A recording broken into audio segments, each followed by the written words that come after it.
listening to Give God 90, where we're not afraid of the tough biblical questions, because we will dig through the language, the culture, and the history to find the truth revealed in the words of our Creator. I wanna see the light.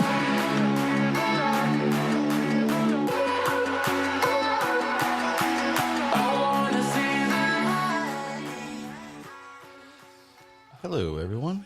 Thank you for letting us be part of your day. My name is Jerry Mitchell. Sitting in the supervisor's seat is Myra. Hello, everyone. Although today, with today's subject, I'm not sure who's going to need more supervision.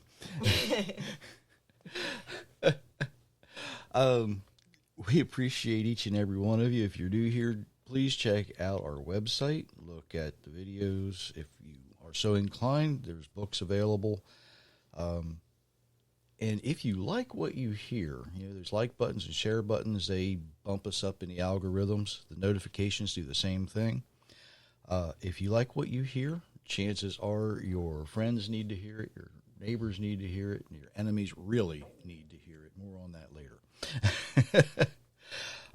Something interesting came across my email this morning, and it was kind of fun. I didn't realize it, but since we have started doing these podcasts, there are like 400, this will make 435, I think. So there's 435 archived podcasts you can go back and listen to. Not, I wouldn't recommend doing it in, what do they call that? When you Binge watch, watching. Binge watching, yeah. Binge listening. I wouldn't recommend that. Your brain might explode. But there's a lot of things out there that you can choose from, and they are all archived. It's out there.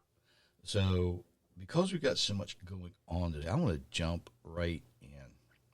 And this might, for our listeners outside the United States, you might think that the Supreme Court of the United States overturning the abortion ruling from 1973 of Roe v. Wade might not affect you, but it does.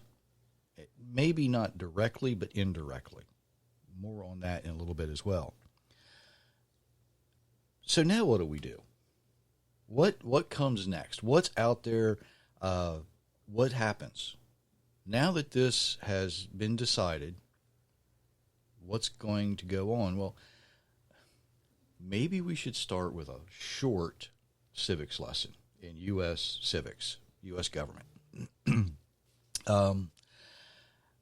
What this ruling does effectively stops the legalized murder of unborn children, but only at the federal level.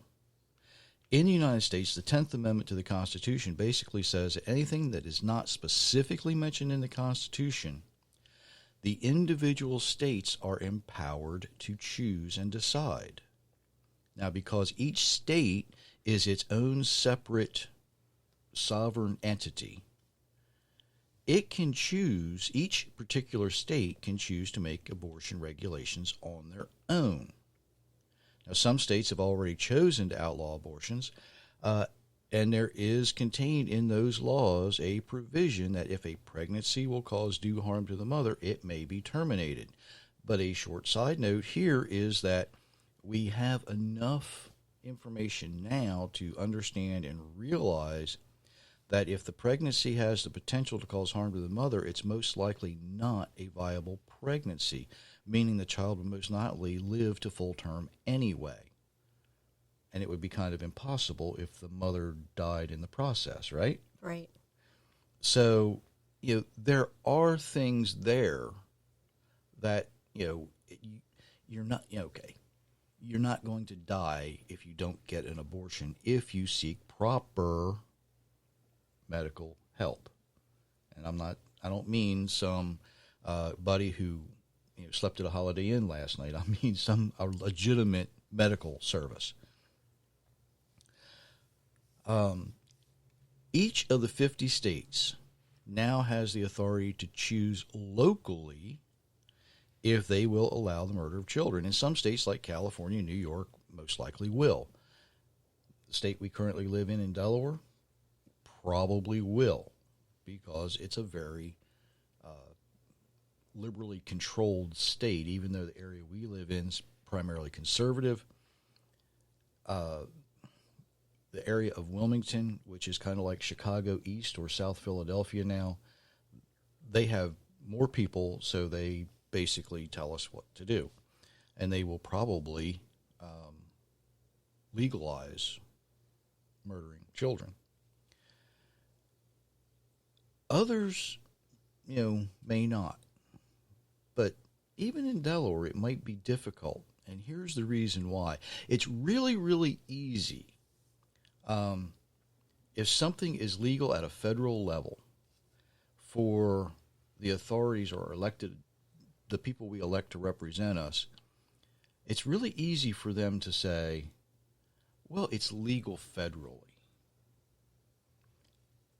It's not so easy when you're held accountable for making these decisions, because you're the one that has to face your constituents. You're the one that has to face your voters. You're the one that must put up with the phone calls. You're the one that has to put up with people stopping by and knocking on your door.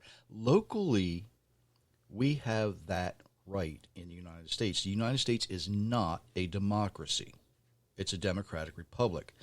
And that means the people we elect to represent us are supposed to do what the majority of the people want, not what Mr. Elected official decides for him or herself. So at the national level of politics, it's been decided that because the Constitution does not mention abortion and the 14th Amendment guarantees the right to life, the issue of abortion is now remanded to the states. All of that to say that for believers who want to celebrate this court ruling, well, it's okay to be excited, but you've got a lot of work to do, and you've got a lot of things to do that you may never have thought of before. The other thing I want to mention very quickly is this ruling does nothing, or I didn't see anything in it, have not heard anything about how it affects medications. So like the day after, morning after, what they call the morning after pill, is not affected. That may come later, not sure. But that's something that probably each state will have to decide for themselves anyway. So, which kind of gets into the whole, if you were raped, you have no excuse because there's the morning after pill. Right.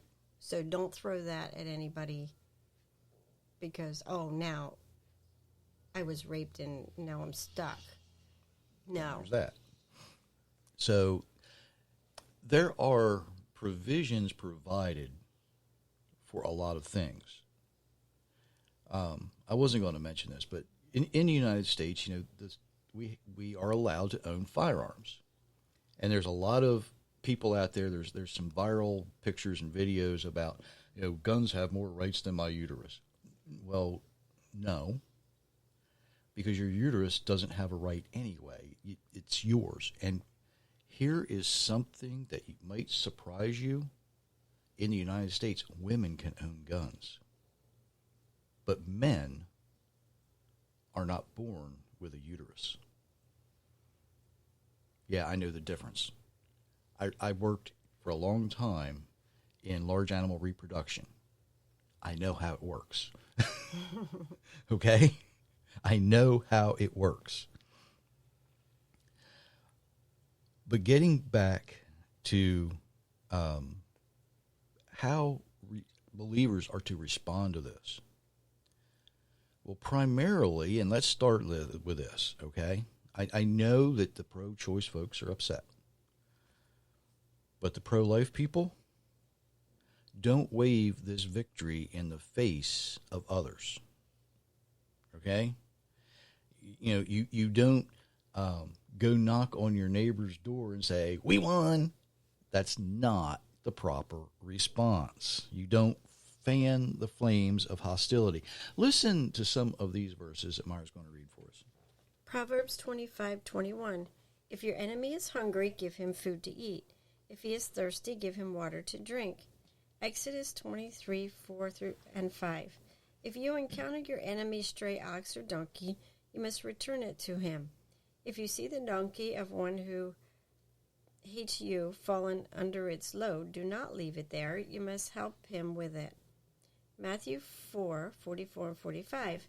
But I tell you, love your enemies and pray for those who persecute you, that you may be sons of your Father in heaven. He causes his sun to rise on the evil and the good, and sends rain on the righteous and the unrighteous. Now, I've said before that, treating people right doesn't mean that you have to hold hands around the campfire and sing Kumbaya, right? But this is part of how you treat people equally. I think we pretty much covered that last Thursday, right?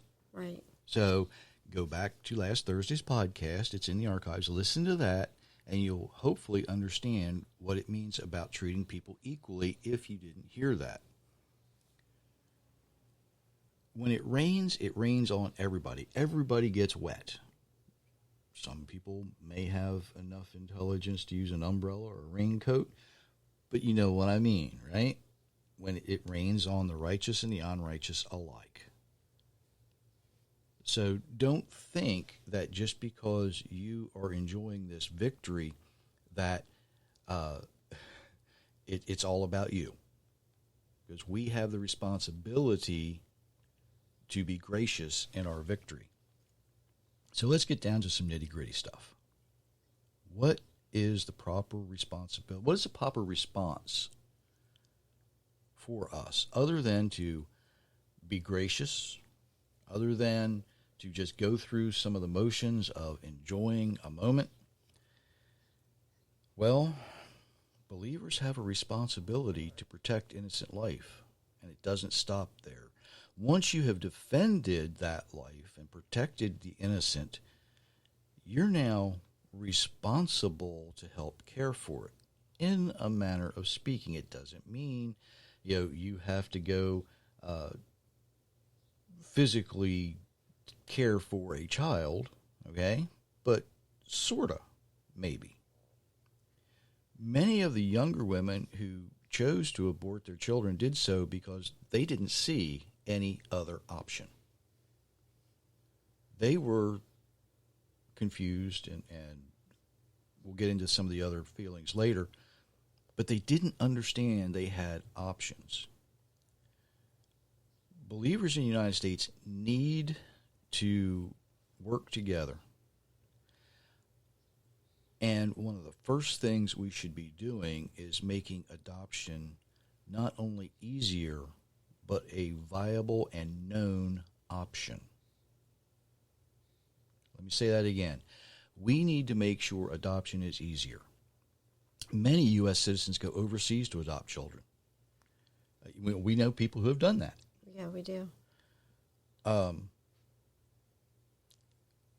Adoption currently in the United States is very difficult and expensive, but sacrificing children was cheap and easy. Right. Do I need to say that again? Please. Adoption in the United States was very difficult and expensive, or is very difficult and expensive. Sacrificing children was cheap and easy. So if this is an issue that you're feeling called to address, now is the time. Begin by contacting people at your local level to see what you can do. How can you help? Who do you need to call? How do you need to educate yourself to speak to other people about that issue? Not watching YouTube videos and just spewing out something you've heard, but actually becoming educated so that you can speak to not only your local representatives, both politically, spiritually, and communal, as speaking to a group. You've got to be able to address these things properly so that people understand what you're saying, so that you have then more voice. Because in the United States, the more voices who say, we want to make this easier, we want to make this a viable option for people, have the opportunity to do that. Your elected representatives will listen to you at the local level. They really will. Because I happen to believe that pro-life is the majority in the United States. I think it is around the world. I'm not sure anybody on the average who understands that abortion is murder will say, yeah, we need to murder more children. There are some people out there calling for that, but I believe they are a small minority. This isn't something that you can just donate money to and think you're helping. That's not going to work anymore. The things I'm talking about today are things that need your presence. They need a warm body, somebody to get involved, somebody to volunteer and be there. Myra did that. Well, you started when you were, what, 16 or 17? No, about 19. About 19? So she was out there speaking with young people who would come in, giving them options as to what they could do. Now, I'm not going to give your age away, but that was a while back. Things have changed a little bit since then. Used to be, people could think, well, I'll just donate money and somebody else will take care of it. This is not the time to think that. This is the time for you to be active. This is the time for you to get involved. This is the time for you to do things. And if you're wondering what you can do, stick with me. Because the next thing we're going to talk about is where we have fallen way, way short in our worship communities across the United States especially. Actually, other countries are much better at this than we are. And that is caring for the mother and the child, and possibly even the father too.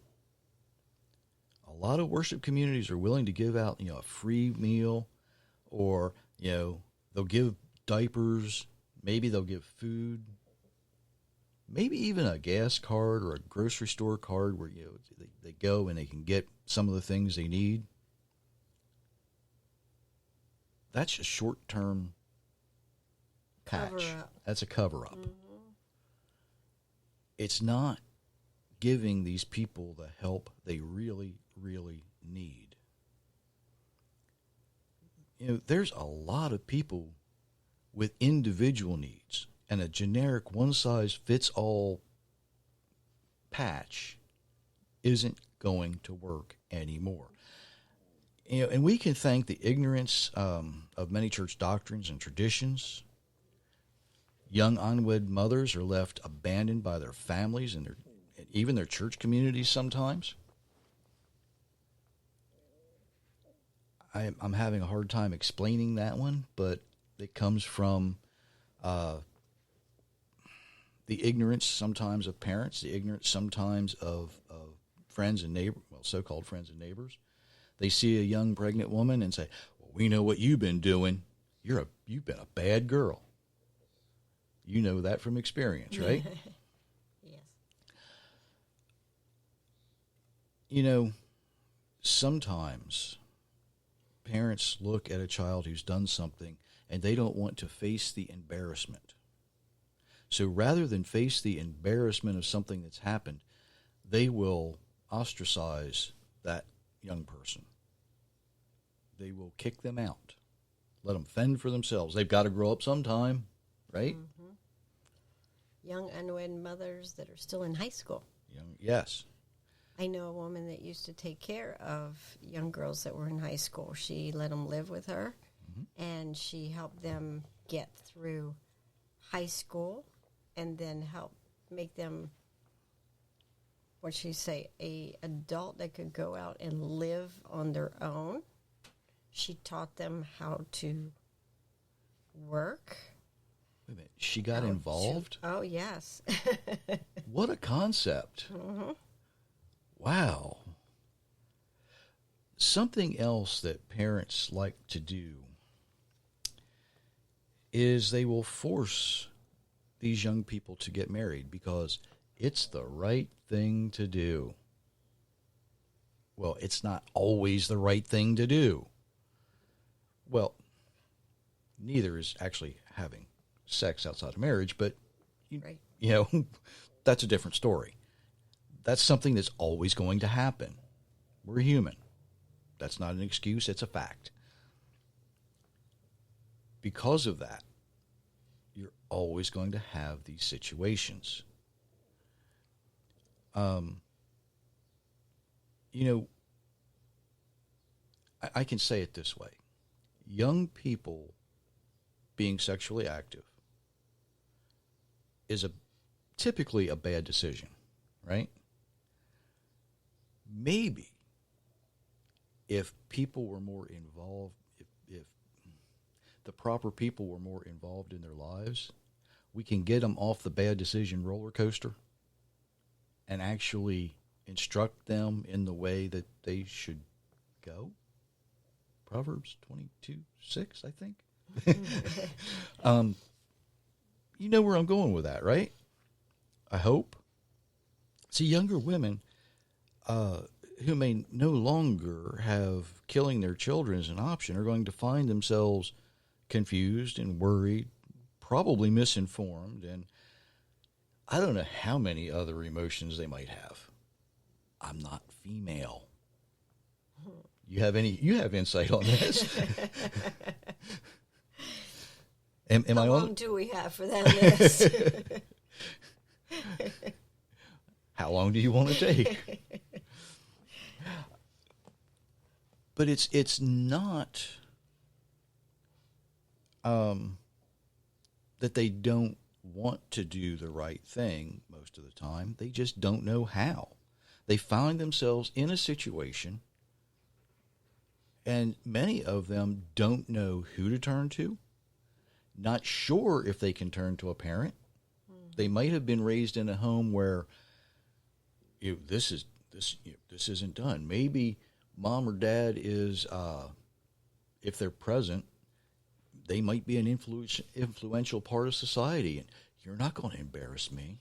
We're going to send you, To boarding school. Somewhere. The thing is, the way a lot of worship communities want to respond to this, the way a lot of believers want to respond to this is, like a very simple soup and sandwich lunch. Maybe a "You Need Jesus" tract that some people hand out. And that it didn't work before. What makes you think it's going to work now? Especially now. These young people need understanding. They need people who don't look down on them or try to hook them into constantly needing help. Unfortunately, and I've seen this happen in churches, they start helping someone and they give them just enough to keep them coming back. But they never give them the real help they need. They never give them direction. They never give them instruction. They just keep them coming back because they think they're helping and they needed somebody to help, and tag, you are it. Is that really how we are supposed to be helping people? These folks need real facts delivered lovingly, folks. Okay? They may need some tutoring in some areas. They might not know how to change a diaper. They might not know how to balance a checkbook. They might not know how to spend less than they have. We've gotten into this situation, especially in the United States, where I have this credit card, and it's all well and good until you fill it up. Right? They need individual attention because each individual is going to be different. Not every person who comes will need the exact same direction. They're not going to need the exact same instruction. You actually have to communicate with them, not just speak to them. You need to understand their needs. And there needs to be someone in that organization who can plug these people into the right places. If you're good at logistics, that might be where you can help. Sometimes a father may be involved, and that's not always a bad thing. Sometimes it's not always a good thing. But there again, this is where you need to make some decisions and understand. Help them decide what's best for the child. They've already made their one bad decision. Let's take them off of that roller coaster and put them in a place where they can begin to make really good decisions and understand their life is no longer their own. Their life now revolves around two things, hopefully. One is their creator, the other is that child. And we have this feeling that guys just automatically know everything.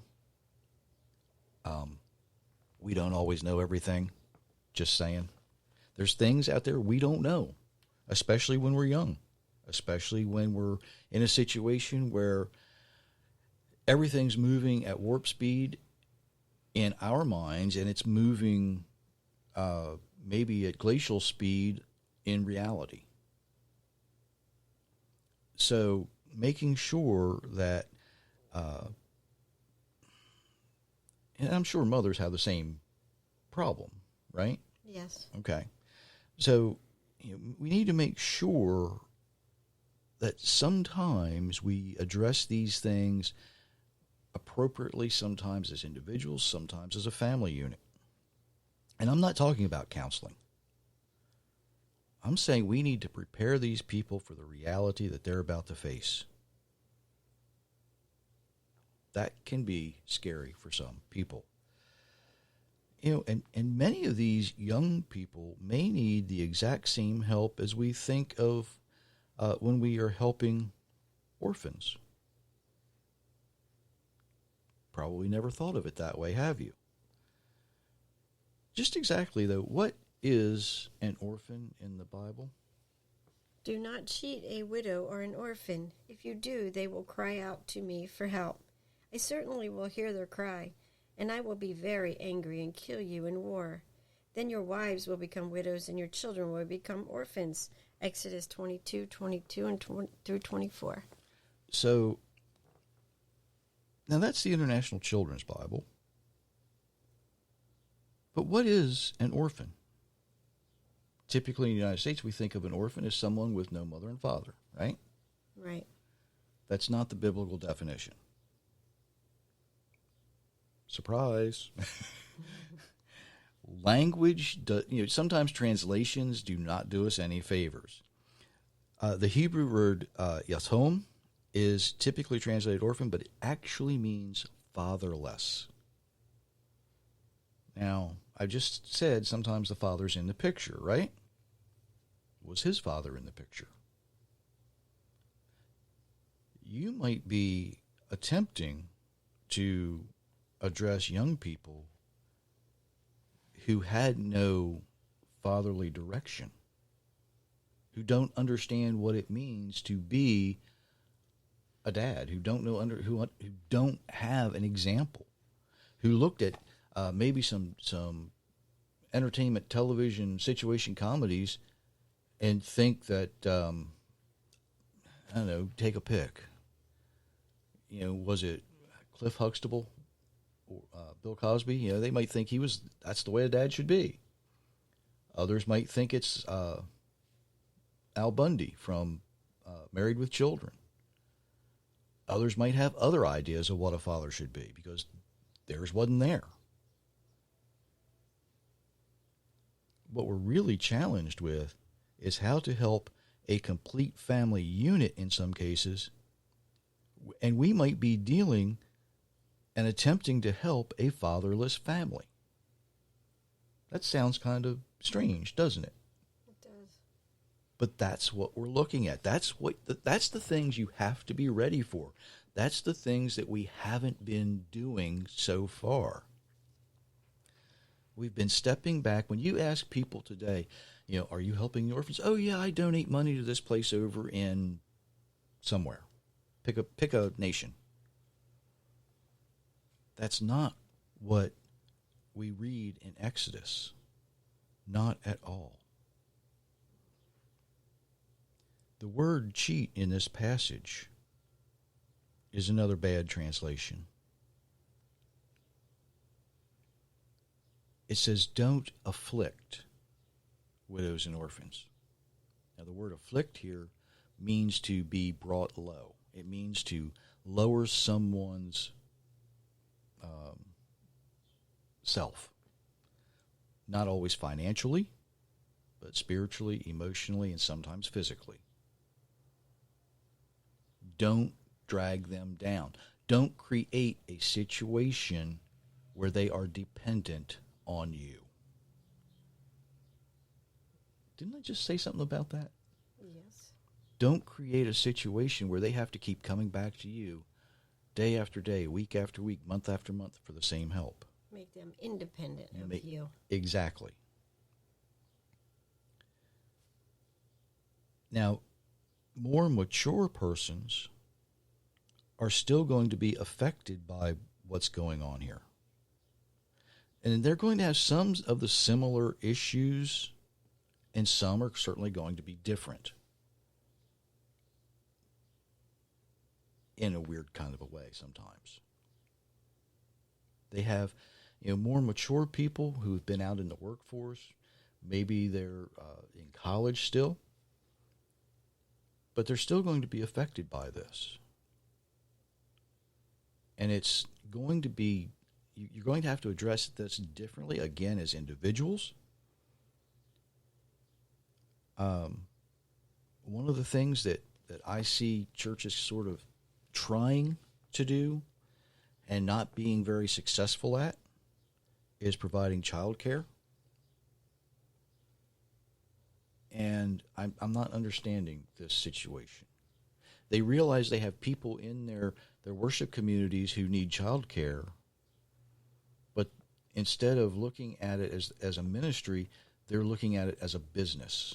They think it's a way for them to make money. They want to make money from the people they're trying to help. Now, I know I'm dancing on some toes locally, but that's okay. You need to hear this.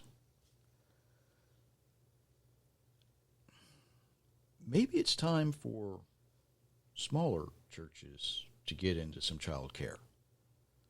Provide some volunteer child care. Look around your communities and see what you have available. Some of the places that actually do this, that are working, require the parent to spend a few hours providing care for other children where they can. Other places actually require new parents or people using their services to attend classes on how to do some very basic things, such, like I mentioned earlier, like handling finances, making sure that you can provide for the child, provide for yourself, making sure that you are surrounded by people who will uplift you and support you, not drag you back into whatever bad decision process you had before. Again, getting people off of that bad decision roller coaster, making sure that they're doing things, and I don't want to say properly, but making sure that they are doing things that will benefit the child, themselves, and the people around them. That's pretty simple right there. I don't know if I can say that any easier. I don't think I can. But unfortunately, we're coming from a place in the United States where many major corporations were more willing to pay to murder children instead of helping their employees raise them properly.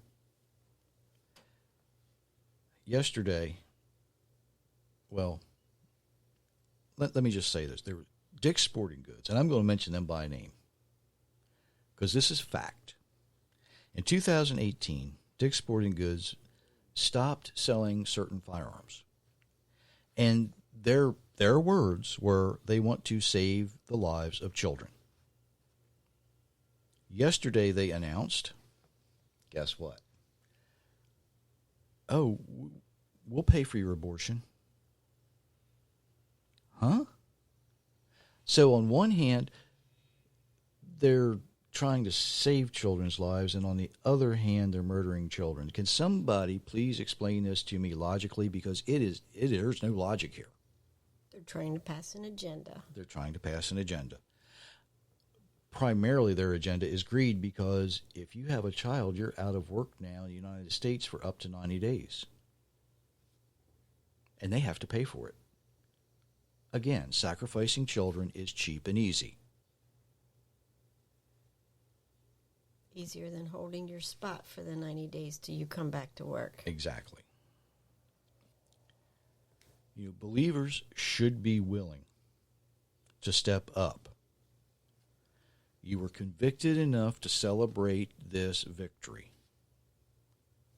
Are you convicted enough to hold your responsibility? Now, nothing I've mentioned in any of these things can be resolved by donating money to somebody. There's going to be a lot of people out there who are going to say, oh, we'll do it for you. There's going to be a lot of people out there who say, well, if you just give us the money, we'll make sure things are taken care of, because you know what they're going to do? They're going to turn around and they're going to give just enough help to keep these people hooked and keep them coming back. Don't do it. Don't do it. We are instructed not to allow the widow and fatherless to be lowered in any way, not just financially. It doesn't matter whether they're young, more mature, single, married. It means making sure these people are cared for emotionally, spiritually, and physically. Now, there are some people out there who are financially secure who need to know that there are people out there that love them, care for them, and they're not alone. They need to understand that this is not the end of the world. They need to understand that their possible poor choices prior to this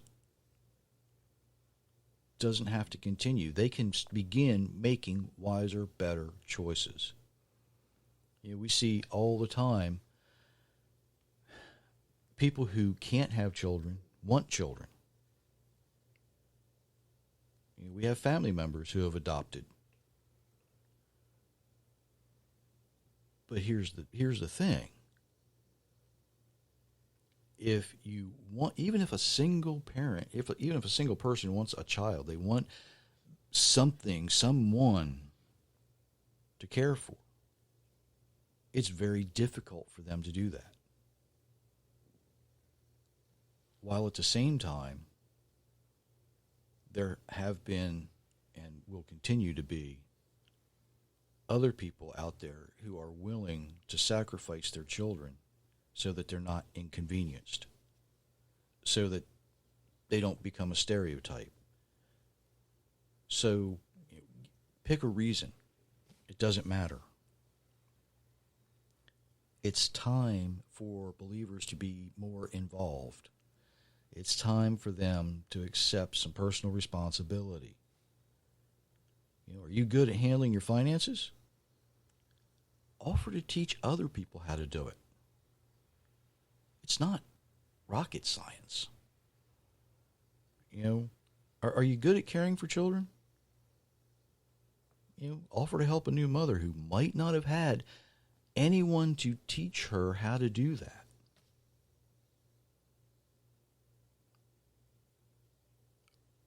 Here's a tough one, and it gets overlooked. Are you able to mentor a young father? Can you help him understand his family is the second most important thing in his world right now? Of course, the Creator's the first, right? It's tough. It's not easy. We've done it. But responding to this decision is going to require every skill that every believer has. And that's the way it's supposed to work.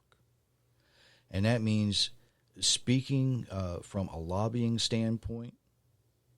It means giving our efforts to increase the adoption viability in the United States right now.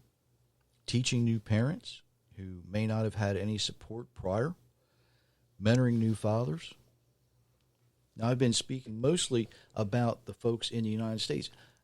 How is it going to affect people in other nations? Well, many people who have wanted to adopt and weren't able to in the United States went to other nations and brought children back. That might not be as possible anymore because there's going to be more American children now. It will affect you if you live in one of those nations that has frequently been a point of adoption for American families. That may affect you. It may increase the number of children in orphanages in some nations. It will affect you. The fallout of this is going to be worldwide. And the believers in those nations need to step forward and figure out the best way that they can get involved, that they can help. I currently know a lady in a nation who cares for, I think she has 6 now, orphans. She does that personally. She meets their needs the best she can. She's always, needy. They always need something. Children always need something, right? Food, clothes. Uniforms for school. The nation she lives in requires uniforms for school. If you don't have a uniform, you don't go to school. Right. How are you going to educate a child, or how is a child going to get a I don't want to say organized education, and it's not public necessarily, but a formal education. How are they going to get a formal education if they can't go to school? These are the things that people face every day. You will be affected by this. I encourage you to prepare for it because it's coming. This is not something that we should,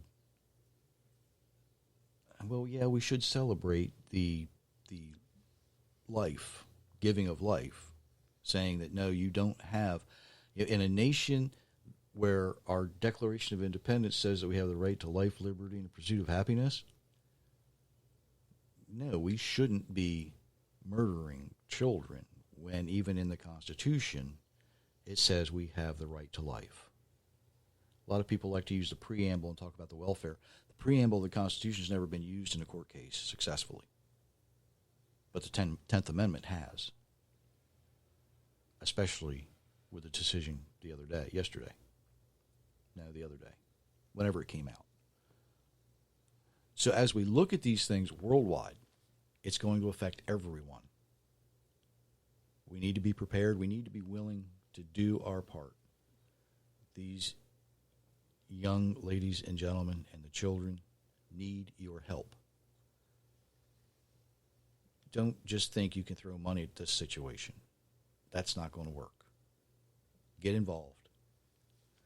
Be involved. Be ready and willing to use the skills that your Creator gave to you so that you can benefit someone else. Did you have any? Well, I know you've got a lot to add to that. Well, I say get out there, parents, people that don't have children, that want children, now's your time to fight. Just get out there and let your elected officials know how you feel. Absolutely. And we'll see you Thursday.